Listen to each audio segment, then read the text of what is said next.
Hey everybody, welcome back to another video, and in this video I'm going to show you how you can identify the customers who have bought at least once in 2 different years or maybe more than 2 years. So if we take a look at the screen, we have a report in which we have customer key, calendar year number, the name of the customer, and the total sales that they have made in a given time period. So for the first two rows you can see that Antrik Sharma has made a sales in both 2020 and 2021, and similarly Brian has a sales in both the years, but Jarrett only had a sales in 2020. So what we want to do is remove those customers who do not have more than one sales in 2 different years from the result, and we are going to first of all create a calculated table so that we can identify the intermediate steps being returned by the result or the variables that we are going to write. And once we are confident and comfortable with the result, we are going to convert that code into the measure. So before moving on and writing the code, let me just show you the data model. So we have a star schema wherein we have a sales table, a customer table, and the dates table. All three tables have very limited columns. So, and in the sales table we have customer key, order date, quantity, and net price, and in the customer table we have customer key, name, and age. And similarly in the dates table we only have a date column and the calendar year for 2 different years. So let's start by creating a calculated column so that we can see the intermediate result. So I can go to the table tools and click on new table, and I'm not going to name the column or the table because that's not useful. So first we need to create a variable which is going to be customer and year. So this will basically be a summarize of sales table, and then I'm going to use customer name and the date calendar year number table, the column from the dates table. Then we need to create another variable which will be counting of the repetitions. So repetitions, so that would be basically an add columns over the variable that we have already computed, which is customer and year. So I can write customer and year, and I'm going to count the number of years each customer has in the data set. So we can write count year, and that now we need to create another nested variable which will be the current customer from the row context.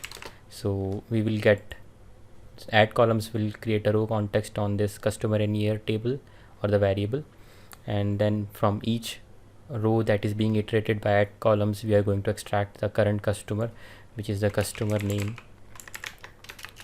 Next I'm going to create another variable which is result, and that would be basically a filter over customer year. And what I'm going to do is check the customer name in that table, in that variable, is equal to the customer name that I have already stored in this previously computed variable. So I'm reusing this variable or the summarize the code of the summarize function in 2 different places.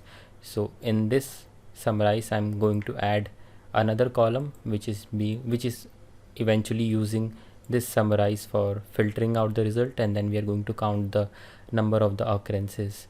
So now I can close the parentheses, and in the return part what I need to write is count rows of the result. So now let's try to return what all these variables are going to actually store in them. So first of all we can write return customer and year.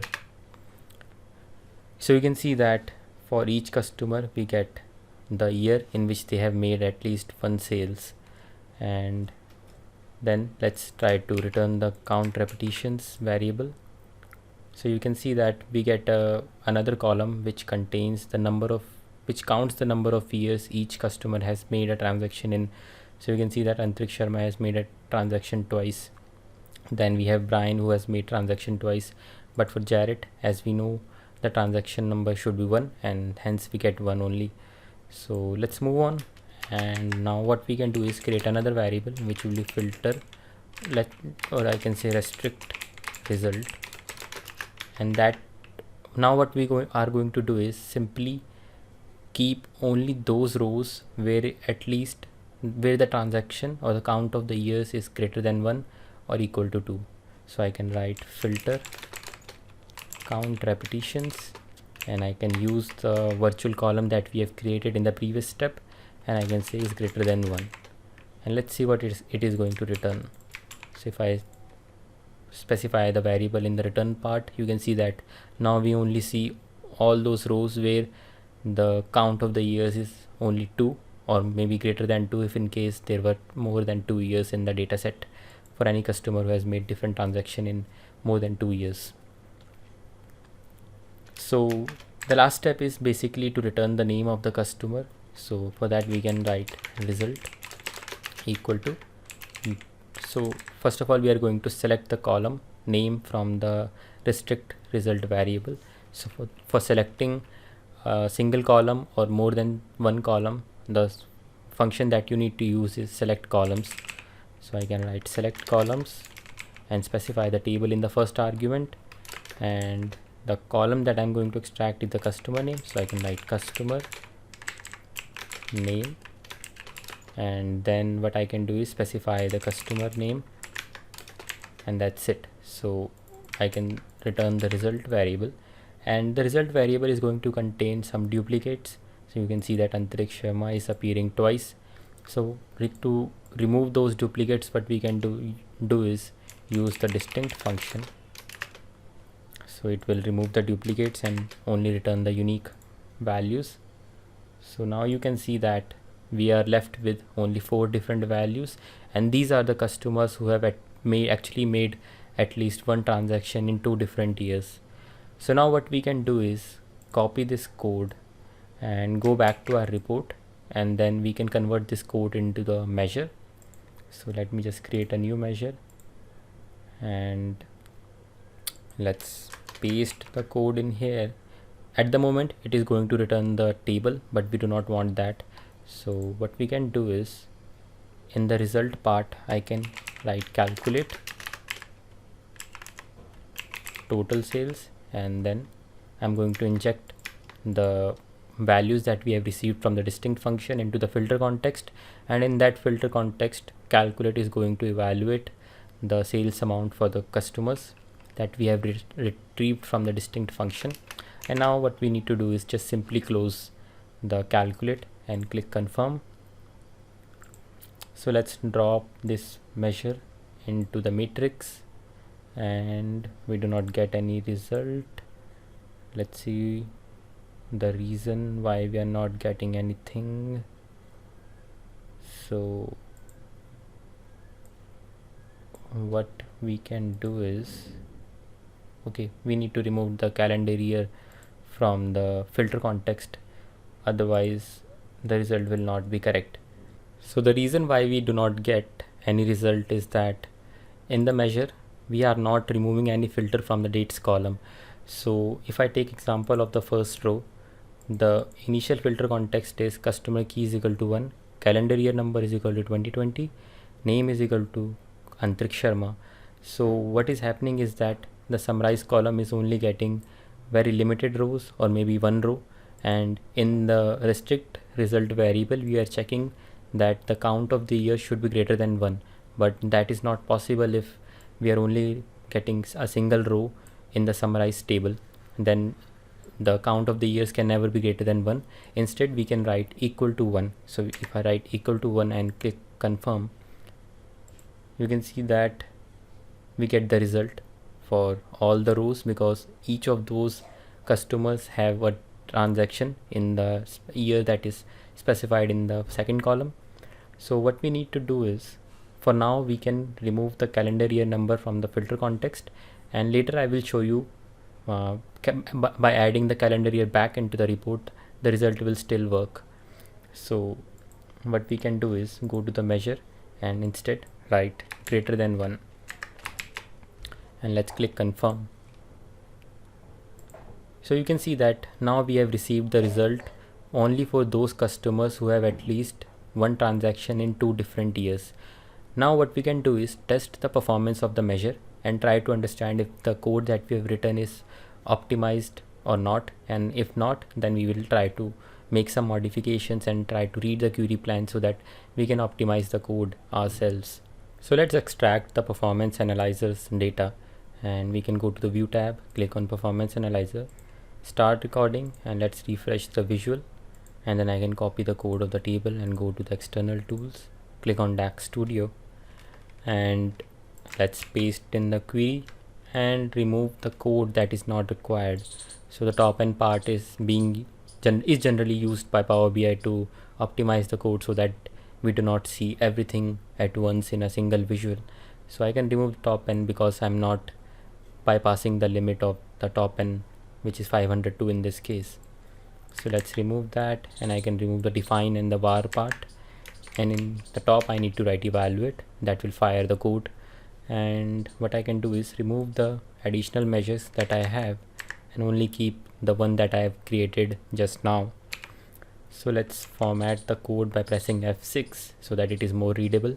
And what we need to do is turn on the server timing trace, and let's wait for it to get started, and make sure that the clear cache and then run option is selected and not the other option.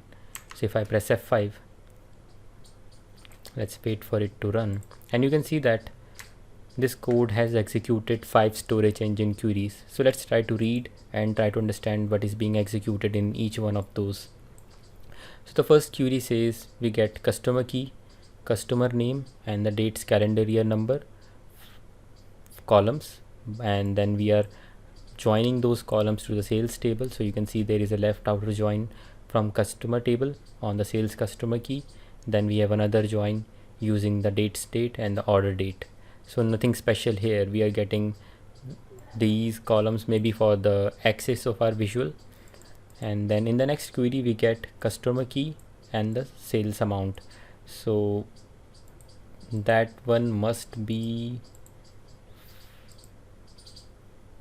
that appears to be the query that corresponds to the result variable, because we are calculating the total sales and then we have injected the customer name in the filter context. So this second query must be for the result variable. So we have customer key. So the engine has decided not to use the customer name but the customer key. Maybe that is for the performance reason. And you can see that in the where clause we have a customer key and customer name in 4 Mudassir, 1 Antriksh, 5 John, and 2 Brian.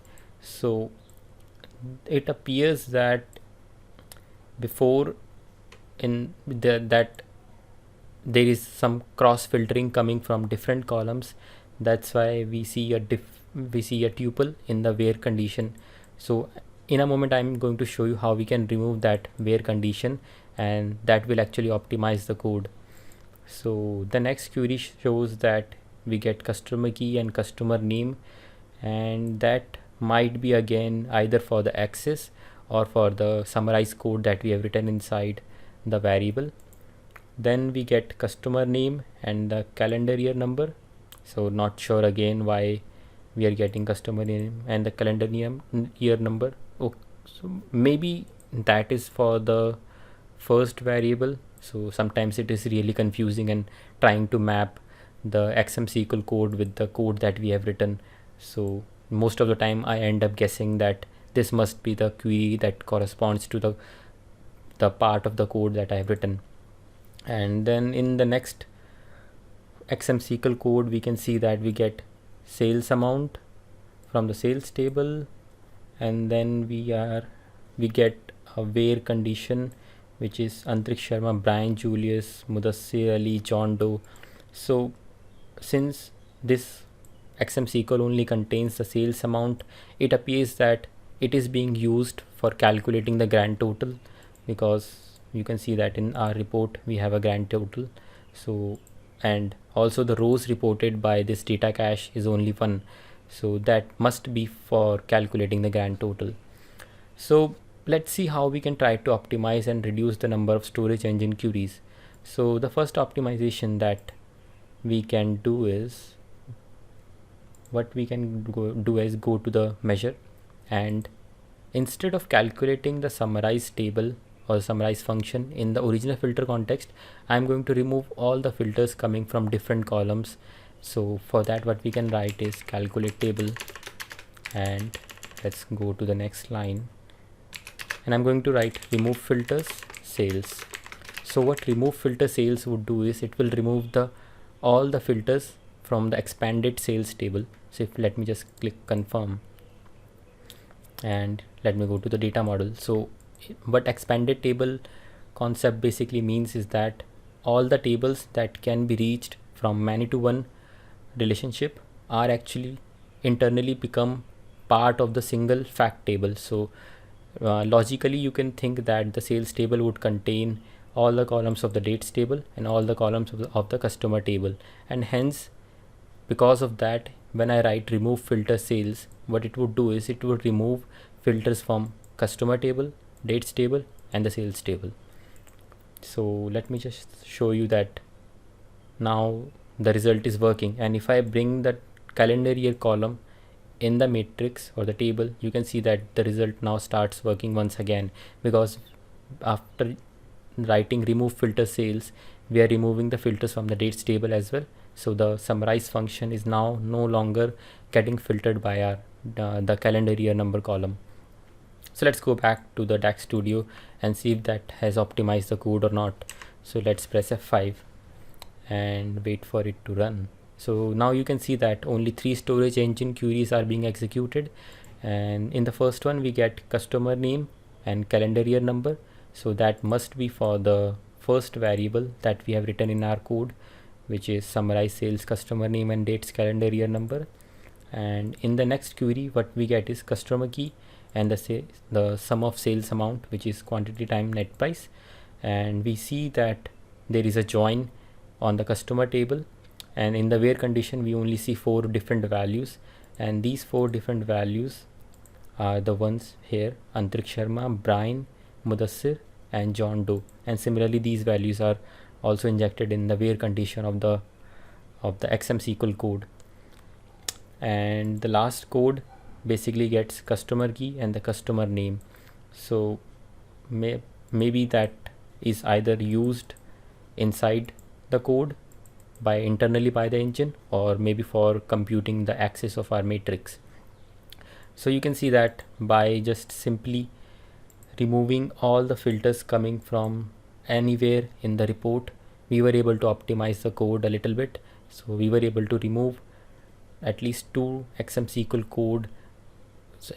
queries by just simply adding remove filters in our code. And what we can do next is transfer this code into a much larger data set or a data model, so that we can see the optimization that we have actually achieved. Because right now the original code ran in somewhere around 6 milliseconds, and this one ran in 5 milliseconds, and anything less than 16 milliseconds is not measurable. So let's go to a much larger model and then try to test our code. Alright, now I am in a much larger database. So let me just show you the number of rows that are in the sales table. So you can see that we have 12.5 million rows, and what I have done is I have already created a report where we have customer key, name, and then I have imported the code of our measure that we have already written in the different data model. So this is the code of that measure, exact same one. Now let's go to the view tab, then performance analyzer, and let's refresh the visual so that we can get the performance analyzer's data. And then we are going to go to the DAX Studio,